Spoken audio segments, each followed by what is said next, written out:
Welcome back to another episode of Rock Boys Football, continuing our deep dive into this Auburn Tigers program, heading into spring practice, fall camp in the 2024 season. Last week, we took a look at that offensive line. Dill, our attention is now on a defensive line that, as a recruiting nerd, really excited for some of these young players, guys like Keldrick Falk, guys like Amaris Williams coming in as true freshmen. I mean, these guys, I think, can be difference makers for Auburn heading into that 2024 year. I want to talk about two things. One, what we saw from this unit in 2023, and then more importantly, what is this unit going to look like in 2024? Really excited to get into this one. Before we do, just want to say thank you to you guys and a special shout out to the Auburn Tiger fans. I mean, a program that's been a blast talking about for the last couple of months. Hugh Freeze doing work on the high school recruiting trail, bringing some guys in the portal.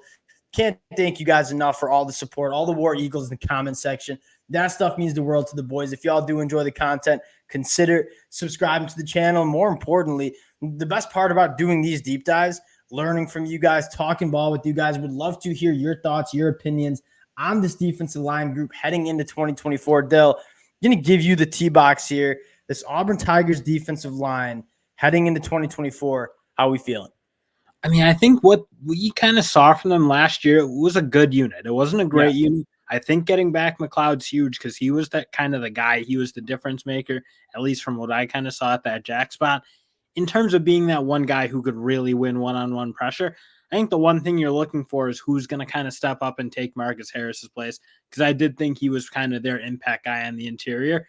But again, I think there's a lot of room to get better because it was like, again, solid unit, but not a great unit, I think you summed it up, and that's kind of the first note I have in my film notes here is this unit was not a reason they lost games, but certainly wasn't a unit that won them many games either. And it wasn't a liability, but I'm kind of with you. Like, I think it has room to take that step, and you have a ton of young talent coming in, and all the conversation goes to Cam Coleman and Perry Thompson in that 2024 class. You kind of look deeper into what Hugh Freeze is doing, bringing in some difference makers on that defensive line, not only in the 2024 class, but in the 2025 class as well. So you know the talent is going to come in on the defensive line. Now the question is, heading into 2024, can you take that step? A few other notes that I wanted to kind of dig into. One, a 7.8% sack rate, top 30 in the country. That's a solid number. I think it's a little inflated. I think Auburn had to go to sending some safeties and sending some linebackers on blitzes for kind of what you said. Like, we need some guys to generate pressure and kind of impact the quarterback. I think going into 2024, I think the conversation is, can you rely on your guys in the front four to make that pass rush happen? But at the end of the day, it's a tough eval because this offense didn't do them any favors. And you saw when you go back and kind of watch the film, like, that offense just was horrible at time possession. They were 103rd in the country. And you saw this Auburn defense specifically up front just kind of get grinded down. I mean, the Texas A&M game, I think, stands out. The Georgia game stands out. So if this offense takes some steps in the right direction, able to stay on the field a little bit longer, I feel like you're feeling pretty good about this group looking better than it did in 2023. Yeah, and that is a huge part, honestly, of kind of when you look at defense overall, but especially up front. If you are playing too much and teams they don't need to throw the ball on you at all, like, it all kind of comes together and makes it really hard to play that kind of elite defensive line. But that probably is the unit I'm looking for to take a big jump on that defense, because otherwise, I mean, that defense can be really good. And you look at where the jump's going to take place and like where I think the difference makers are, and you're talking about, all right, who is going to be stepping up on this Auburn defensive front, the edge rushers, that jack linebacker spot. We got to start with Jalen McLeod. Like, when you start talking about who are going to be the guys, Jalen McLeod's different. Like, his get off the line of scrimmage, his ability to burst and bend around tackles really challenge them with how explosive and how fast he is turning that corner. I mean, he's a guy that 3rd and long, you need someone to go make a play, a game-changing play. I mean, Jalen McLeod is probably that guy, but I'm going to let you cook a little bit because Keldrick Falk, certainly your guy. And again, Keldrick Falk isn't the explosive athlete that probably McLeod is. And that's not a knock against Falk. He's just a different player. And you kind of look what he wants to do. Big, long, and physical. That's kind of his game. And when he plays getting his hands on guys, he's really, really effective. I think at the start of his kind of freshman season, you kind of wanted more. It felt like at times you're like, oh, I feel like there's enough talent in here to get more. But then you kind of watch some of those later games like Ole Miss, I thought, against Alabama. 2 games where he started to be more physically imposing, started to get his hands on guys. And when he was playing like that, you started to see that uniqueness started to be really tough in the run, I felt like. And again, pairs well with kind of what McLeod wants to do, who doesn't have that size, frankly, but has that athleticism. I think those two should pair well together in terms of having unique skill sets that, again, Falk a little better against the run, McLeod maybe a little better against the pass rush.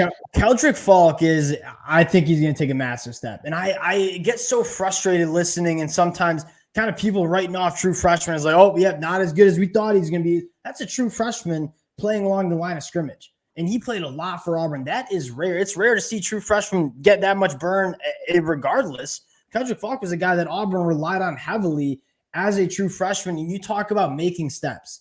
You take a look at like a fifth-year senior who's coming back for the COVID year.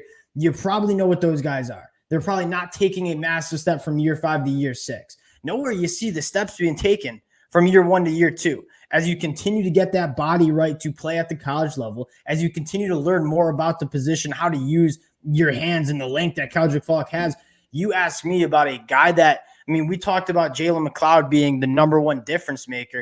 I mean, I would throw in Keldrick Falk as well, because I think he's a guy that, you said it best. I mean, the power, he's got cinder blocks for hands. I mean, he physically imposes his will on other tackles at times. And then you just want to see it be a little bit more consistent heading into year 2. And Dill, I think it's time. I've been banging the table. Like the long time, I should say, Auburn listeners know my guy. Amaris Williams, coming from Clinton, North Carolina, got upgraded to a 5-star according to 24/7 Sports on the latest update. You talk about somebody who can come in as a true freshman and be a difference maker. I mean, Amaris Williams, the size, the speed combo, his ability to physically impose his will, but also win with speed, he's different. And I think he's at 5-star for a reason. You ask me, one guy that's coming in and making a difference on this Auburn defensive line, I'm looking at Amaris Williams. And, one little wrinkle I think I wouldn't mind seeing Auburn throw into it, especially getting a guy like Eugene Asante back at that linebacker spot. They feel pretty good about what they are there. I want to see Austin Keys rush the passer a little more. And I know he didn't get a ton of time doing it last year, but I saw a couple reps against Ole Miss that made me think, like, man, if they get into these passing downs, they have kind of weapon here. Kick Keldrick Falk down inside. I think he can be a very good interior rusher in those type of situations. And let Jalen or Austin Keys, I should say, get after guys. Because again, I think he has that athleticism and potential to be really good at that. I think he's got a kind of that, I don't know, that instinct almost to do it. I really wouldn't mind seeing him come down and do it in those moments where, again, you might be in that nickel personnel and Asante is kind of the guy at linebacker there. I think you let him go off the edge. I thought I can confirm my brother's fired up about Keys. He texted me at 12:15 a.m. last night as we were prepping this. I was like, Dylan, go to sleep. But he is very excited about Keys. Go watch that Ole Miss game. There's like 2 plays. I'm not in a what? He's 6'2", 241. Like, certainly has the body type. I'm all for it. I think Auburn's looking for edge rushers who can make that difference. I think Keys could certainly be that guy. Now, you look at a potential position where I think Auburn might hit the transfer portal in that second go around it, is that inside of that defensive line. Like you said it best, you lose a guy like Marcus Harris, you lose a guy like Justin Ray, you lose a bunch of guys from that inside of that defensive line, and you go out and get a guy like Trill Carter. You go out and get a guy like Gage Keys. 2 guys that I think are solid rotational pieces for this Auburn defense. When I look at that inside of that defensive line, from a personnel standpoint, I probably want more. And I think this might be one of those situations where Hugh Freeze is going to get these guys in spring practice, see what they have. If there's a position that they might go out and address after that spring practice window opens up and that transfer portal window opens up, I think it'd be on the inside of that defensive line. And hey, maybe he knows a little more about a guy like Darren Reed Jr. than we do. A guy fairly talented player out of high school, true freshman last year. But I'm kind of with you. Unless some of these young guys play really good football, I think you want a little bit more, just because, again, you kind of talk, even the portal guys they brought in are more solid. They're just solid players, but they're not stars. I don't think Jones is necessarily that guy. He's good at what he does. He can eat blocks up a little bit, but not an ultra-productive pass rusher, not an ultra-productive TFL kind of guy. I do think you would kind of want that, but again, as you kind of mentioned, past 2 classes, you've kind of got a couple guys you're looking at.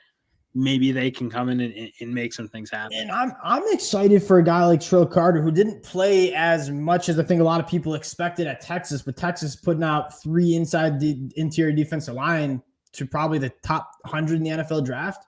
So there wasn't really much opportunity for Trill Carter to play at Tundell as Big Ten boys. Like Trill Carter was a dog at Minnesota before coming to Texas. So I wonder if you can kind of tap into that Trill Carter that we saw in 2022 from Minnesota. That would be the position group that I'm looking at where Auburn probably might want to address, because at the end of the day, you want depth there, right? These are big dogs. So you want to keep them fresh, right? They're 300+ pound guys. You want to make sure you have enough bodies to rotate and keep them fresh. And so I'd be looking for maybe Auburn to take that step and add another depth piece on that defensive line, or just a straight up difference maker. You talk about depth. I think they need a difference maker. Well, and that's kind of what I was going to say, because like you notice that, especially at that defensive tackle spot, when you have a dominant player inside. Agreed. It's just so hard. I mean, we kind of look when those really premier guys, even in the NFL, like an Aaron Donald or Fletcher Cox at the height of his powers, like they're just guys who are so disruptive. It's so hard to like play around them at all. I mean, it does make a huge difference. And that's kind of the thing. Again, you're kind of looking ahead at what Auburn's going to be. You just never kind of brought those guys in with Harsin at all because he didn't recruit like that. But you're kind of looking ahead. You got guys like Amaris Williams and some of these other guys they're recruiting in 2025. Like they're at least going to start putting potential athletes who have that type of ability out there, because that's the one thing I think you miss when you watch Auburn in the past years. Just like, man, who's that absolute savage? Who's that guy who's going to get in there and be a first-round pick? That 2025 class is going to be freaky on the defensive line. Like I really do think so. And I'd even like kind of take that and run with it a little bit more. I think it's even more important at the college level to have those game records on the inside. You look at the past national championship teams. I mean, Michigan had phenomenal interior defensive line play. You look at Georgia the year they won the national titles back-to-back, phenomenal inside guys. You know why I want to know why I think that happens is when you have a liability on your offensive line, you stick them in at guard. Like you ain't sticking your liabilities at tackle. So when you have a dog up front in the middle of the defense, I mean, they're going up against probably the weaker offensive linemen for your opposing offenses. So I would love to see Auburn maybe find a difference maker on the inside. Really excited to see what Hugh Freeze does in the portal, how he continues to work this defensive front. But at the end of the day, you have some young talent that you're really excited for. And if they do take that step in 2024, I think we're talking about a really, really solid front for the Auburn Tigers. That'll do it for the boys. Appreciate you guys rocking with the fellas. If y'all do enjoy the content, consider subscribing to the channel. And we'll talk to y'all later.